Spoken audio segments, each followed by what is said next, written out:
বড়দিনের কেক আর বাপুচি কেক দুটিকে এক পাল্লায় মাপা যায় না, কারণ দুটির চরিত্র আলাদা। বড়দিনের কেক উৎসবের জন্য সাজানো টেবিলের শোভা বাড়াতে, আর বাপুচি কেক সে নিত্যদিনের সঙ্গী। তার কোনো নির্দিষ্ট মরশুম নেই। গ্রীষ্ম, বর্ষা কিংবা শীত, সব ঋতুতেই সমান জনপ্রিয় এই কেক। শহরের পুরনো বেকারি থেকে মফস্বলের ছোট দোকান, সর্বত্রই বাপুচি কেকের দাপট চোখে পড়ে। বাপুচি কেকের সঙ্গে বাঙালির সম্পর্ক শুধু স্বাদের নয়, স্মৃতিরও। টিফিন বাক্সে লুকিয়ে থাকা নরম স্পঞ্জ কেকের টুকরো, স্কুলের ঘন্টা পড়ার অপেক্ষা, এই ছোট ছোট মুহূর্তেই গড়ে উঠেছে তার গৌরব। দাম কম, মোড়ক সাদামাটা, কিন্তু স্বাদে কোনো কার্পণ্য নেই। এক কামড় নিলেই যেন ফিরে আসে শৈশব। এই জনপ্রিয়তার পেছনে রয়েছে দীর্ঘ ইতিহাস। 1973 সালে হাওড়ার বাসিন্দা ব্যবসায়ী অলোকেশ জানা নিউ হাওড়া বেকারি নামে একটি বেকারি প্রতিষ্ঠা করেন। প্রথম ইউনিট খোলা হয় হাওড়ার পল্লবপুকুর এলাকায়। পরে হাওড়ার পাশাপাশি শ্রীরামপুর ও লেক টাউনে গড়ে ওঠে আরও ইউনিট। লক্ষ্য ছিল একটাই, ভালো মানের কেক তৈরি করা। অলোকেশ জানার পর বর্তমানে বাপুচি কেকের দায়িত্বে রয়েছেন তার দুই পুত্র অমিতাভ জানা ও অনিমেষ জানা। তাদের হাত ধরে বাপুচি কেক আজও স্বাদ, দাম ও মানের দিক থেকে বাজারে নিজের জায়গা ধরে রেখেছে। পাশাপাশি এর আরেকটি বড় ইউএসপি সেই চেনা কাগজে মোড়া প্যাকেট, যা আজও বদলায়নি। বর্তমানে বাপুচি কেকের বয়স 50 বছর পেরিয়েছে। এই সময়ে বাজারে এসেছে অসংখ্য নতুন কেক, বদলেছে রুচি ও ট্রেন্ড। তবু বাপুজির জায়গা কেউ নিতে পারেনি। কলকাতা যত আধুনিকই হোক না কেন, এই কেক সবার প্রিয়। এমনকি বহু সেলিব্রিটির পছন্দের তালিকাতেও রয়েছে বাপুজি কেক। আসলে বাপুজি কেক শুধু একটি খাবার নয়, এক ধরনের আবেগ। বড়দিন আসবে যাবে, ঝাঁ চকচকে কেকের দোকান বদলাবে, ট্রেন্ড পাল্টাবে, কিন্তু কাগজে মোড়া বাপুজি কেক সে থেকে যাবে চিরকালীন এক সত্য হয়ে।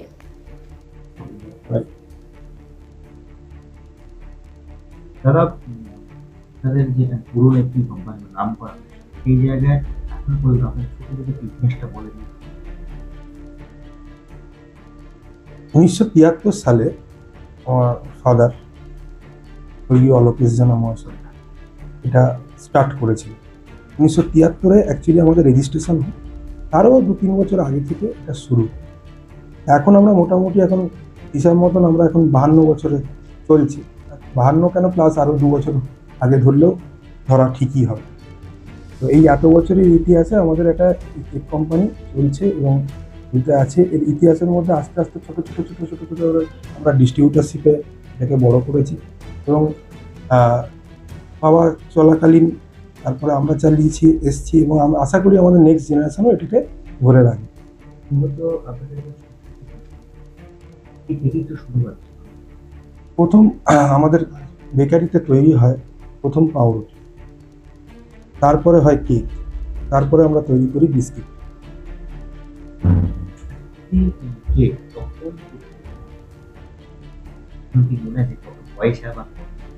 আমি ছোটবেলায় যখন দেখেছি বা আমার যখন সেন্স এসেছে তখন থেকে আমি দেখেছি এটা এটা 50 পয়সা থেকে 1 টাকার মধ্যে। তার আগেও এটা বাবার মুখ থেকে শোনা, এটা অ্যাকচুয়ালি 20-25 পয়সা থেকে শুরু হয়েছে। এই জিনিস তো আজও চলছে।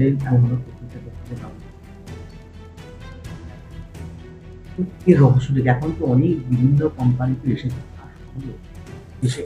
সেই যে দেখুন, আমাদের এই স্বাদ গন্ধটা, বাপুজির স্বাদ গন্ধ বা যে টেস্ট, এটা কিন্তু আমরা একটা কন্টিনিউয়েশন রেখেছি। এবং আপনি যদি বলেন যে বাপুজি কেক এত বিক্রি হয় কেন, সেই পুরনো মোড়ক, সেই সমস্ত কিছু পুরনো জিনিস, অথচ বাজারে আজকে নতুন নতুন মোড়কের সঙ্গে বাপুজি কেক পাল্লা দেয়। তার ইউএসপি একটাই, যে বিজনেস মানেই প্রফিট। কিন্তু আমরা শুধু প্রফিট এর সাথে দেখি না যে আমরা বিজনেস থেকে শুধু প্রফিট আন করি, তার সঙ্গে আমরা এই ব্যবসার সঙ্গে কিছু মেলাই। এই ব্যবসার মধ্যে আমরা 4টে জিনিস মেলাই: humanity, loyalty, ethics and honesty. এই 4টে জিনিস কিন্তু এই আমাদের ব্যবসার মধ্যে মেলানো আছে। এই কথাগুলোর গুরুত্ব অনেক, তো এই গুরুত্বের দ্বারাই কিন্তু এই ব্যবসা চলছে। তো আমাদের এই যে বড়দিন, এই বড়দিনের ব্যাপারে যে আমরা এই যে আজকের ডেটে যে আমরা কেক বানাই, বড়দিনে আমরা বিভিন্ন কেক বানাই, কিন্তু বহু মানুষের ক্ষেত্রে আমাদের এই টিফিন কেকটা কিন্তু খুব বেশি পরিচিতি লাভ করেছে এবং এটা জনপ্রিয়। মোটামুটি বড় থেকে কত দিনের বড়দিনের জন্য আমরা মোটামুটি এই 25 আগে, ঠিক তার 1 মাস আগে নভেম্বর মাস থেকে প্রস্তুতি চলে ওটা আছে। এবং এবছরের অ্যাকচুয়ালি এই যে এখন যে বাজারটা উঠেছে, তো আমাদের তো একটা প্রস্তুতি নিতে হয়। তো আমাদের যে ধরনের একটা করার জন্য যে ব্যাপার বাজারে বিক্রি চলে। নামটা কি? আমার নাম অমিতাভ জানা, আমি এই কোম্পানির একজন ডিরেক্টর। দাদা কেক তো কিনলেন, এবার তো 30 ডিসেম্বরে কি কেক নিলেন? আমি বাপুজি ছাড়া কোনো কোম্পানি ভাবতে পারি না।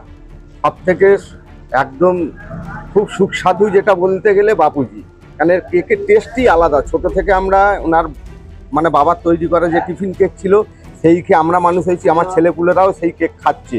এবং স্কুলে টিফিনের জন্য আমার ওয়াইফ, আমার স্ত্রী ওনাদের আমার মানে সন্তানদেরকে এই কেকগুলো দেয় আর টিফিনে।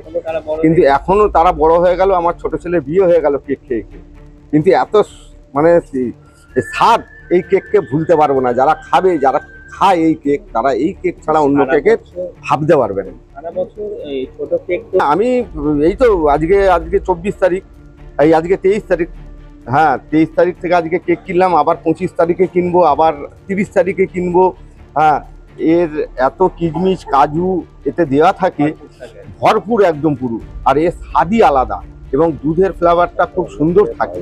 হ্যাঁ, এর সঙ্গে কোনো কেককে তুলনা করা যায় না। সেই জন্য পুরোনো দিনের কেকগুলি আরো বিশেষ করে বিশ্বাসযোগ্য। হ্যাঁ, বিশ্বাসযোগ্যতা এবং এর কেক খেলে একটা পেটেতে ভার থাকে, 1-2 ঘন্টা কিছু খেতে আর খাওয়ার ইচ্ছা করবে না আপনি। হ্যাঁ, তাই কেক নিয়ে যায়। তাই কেক আমি নিয়ে যাই এবং আমার পরিবার সবাই মিলে আমরা কেক খাই। এই 1200 টাকার কেক কিনেছি, এরপর আরো কেনা হবে। হ্যাঁ, সবে শুরুবাত আজকে। আমার নাম কার্তিক মণ্ডল। হাওড়া থেকে মণিশঙ্কর বিশ্বাসের রিপোর্ট, রূপসী বাংলা মিডিয়া।